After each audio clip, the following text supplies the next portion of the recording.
Today I'm going to show you how I install the Red Caboose ground throws, or Caboose Industries ground throws. I don't know, I don't remember where I put the label. First thing I do is I make sure that the track turnout is halfway. Then I place this in.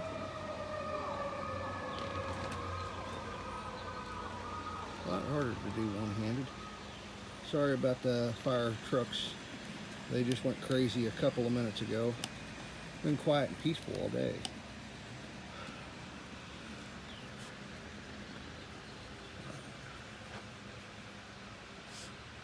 Now with the turnout halfway and that arm all the way pointed up,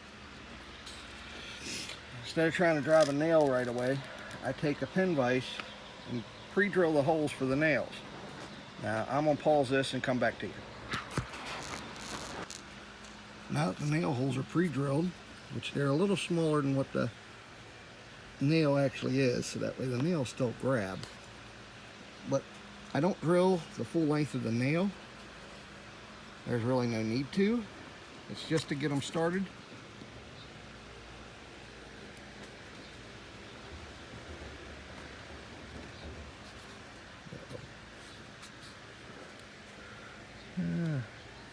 That thing's starting to give me a fit.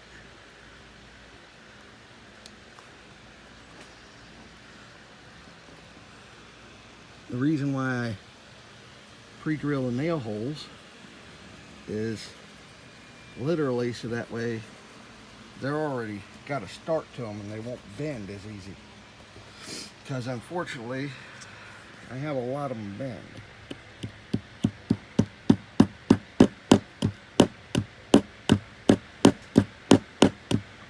And the reason why is basically it's a very small spot to get a hammer.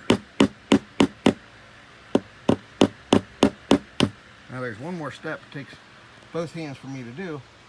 I'm going to take a nail set, which is this. It's a lot different than a punch. It's actually got a cone shape in the end of it, and I don't know how well you can see that.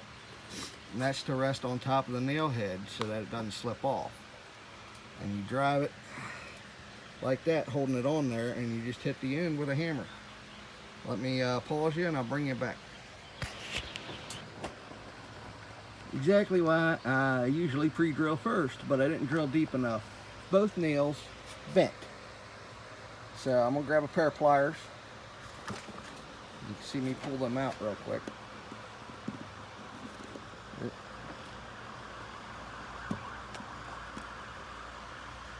And that little itty bitty bend is enough to do it.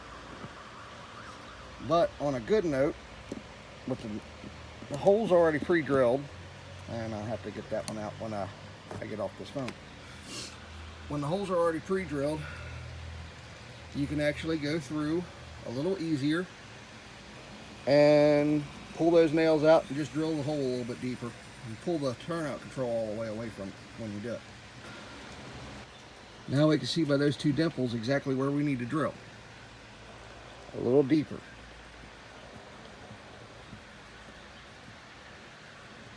So we'll drill them out a little bit deeper, and then we'll try this again.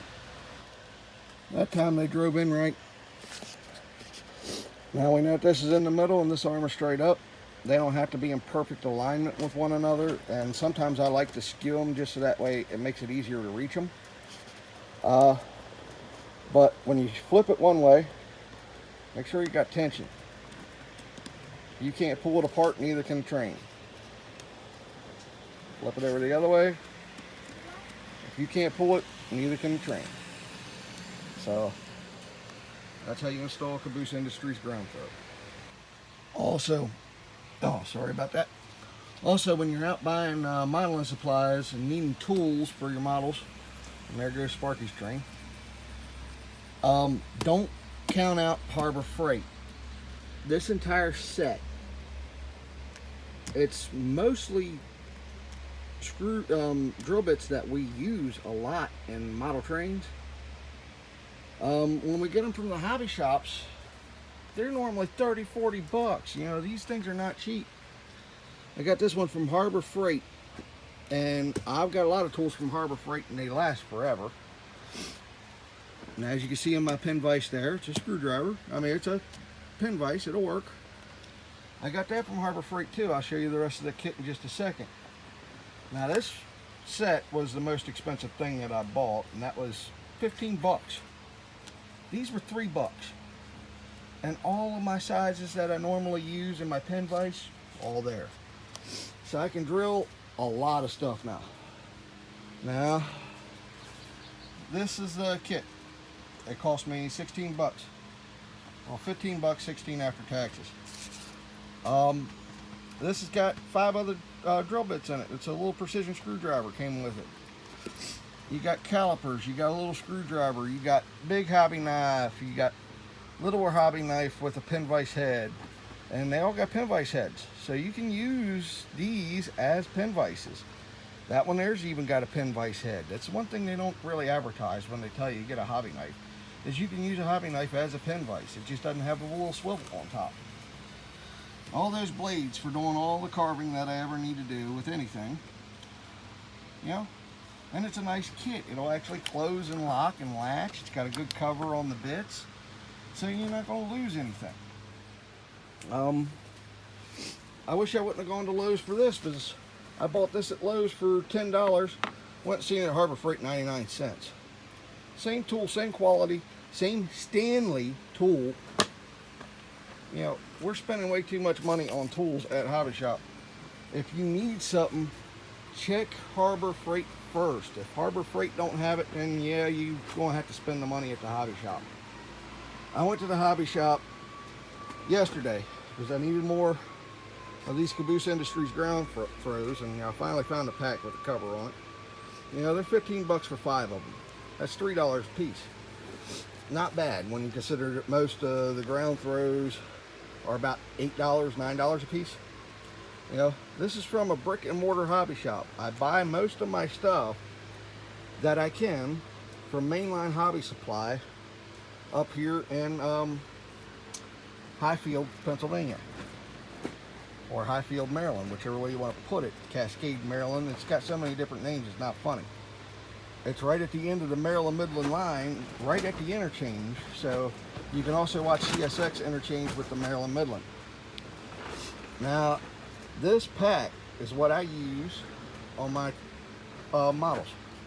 I'm gonna need I need 2 out of there to finish that, and I've still got 3 left, but I've still got my entire yard ladder left to do.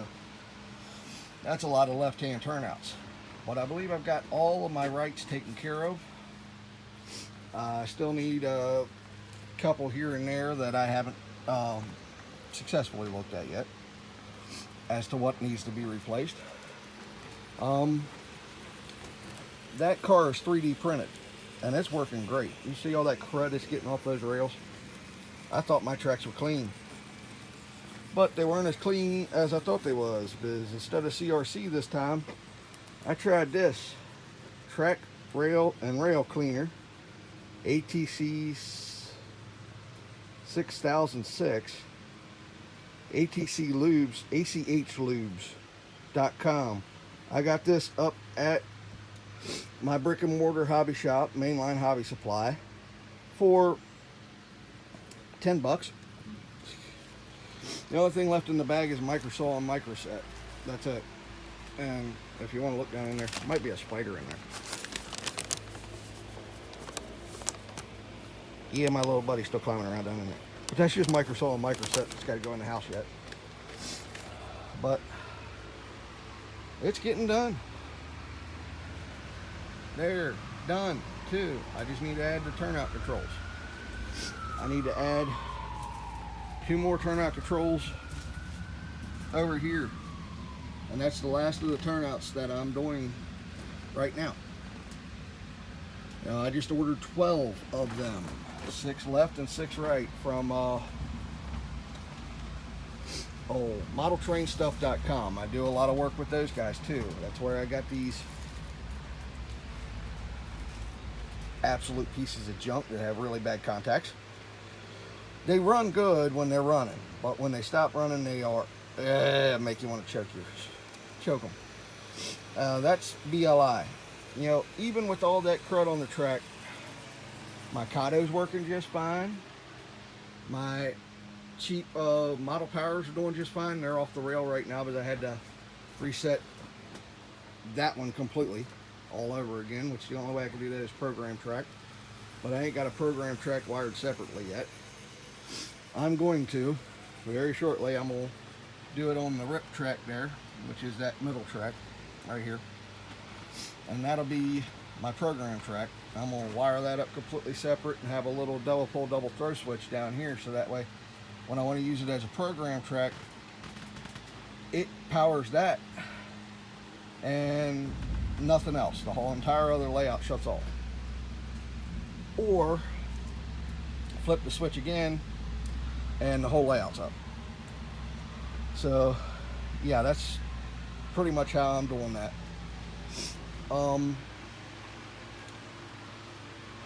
But yeah, this is it. I've done a lot. I've got a lot of spray foam down. I've had 8 days of quarantine. I was out here working on this because I somehow got the coronavirus. I've been home. I don't know how in the world I got the coronavirus unless it's carried on the air. So yeah, we got the foam done for the most part. I'm starting to carve it down. I do have the Walthers Interstate Oil, which is going back there for Madison Oils. Well, Madison Fuels. My mind kind of exploded because I've been hitting the layout with a hammer, but that'll be all right.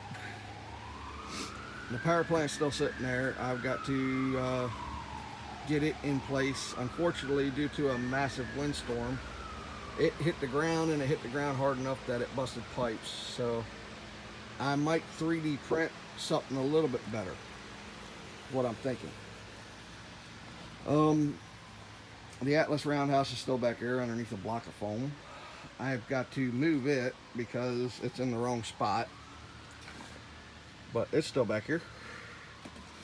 I'm using a 19-inch radius curve to enter it, but as you can see, it doesn't line up with the turnout. So I missed the alignment. Don't know how, but I did.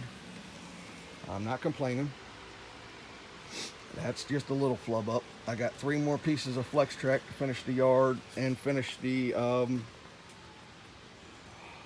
whole service area.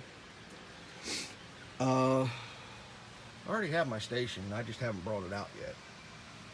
I need to replace this bridge because it's too ugly. I'll just put it that way. I don't like it. So because it's a span that big, I'm thinking of doing a kit bash or just scratch building it. I don't want to do a trestle because a trestle and a large river underneath, that actually never really happens because the water will take out the bents. Trestles over small creeks and big valleys where there's a lot of land, they happen. Over rivers, not so much. You need too much support structure because you got something that's constantly pounding on it. So I'm thinking of just a heavy girder bridge or something like that. Something that I can print off the 3D printer and glue together in sections to just stretch out over it and probably have a single pier going up. I do have a coaling tower now, which I'm going to add a water pipe to coming off this way, so that way they can refill the tenders. But I got to set it up because I want to have the ash dump and everything, well, the ash dump loading here, as well as you pull in with a hopper on this side, drop the hopper, and that'll fill that up the conveyor. So that's literally a 3-track because that's your service track, that's your ash track, and that's your cold track. So it's going to be a lot of fun. And I don't know, I might do a sanding box and off to the side with a pipe coming up here as well for filling the sand hatches, and that way everything's done off of one tire. and have a water tower sitting over here that's a lot larger. Well, all right, everybody. Hope you had a wonderful Easter last week. This is just my Sunday review.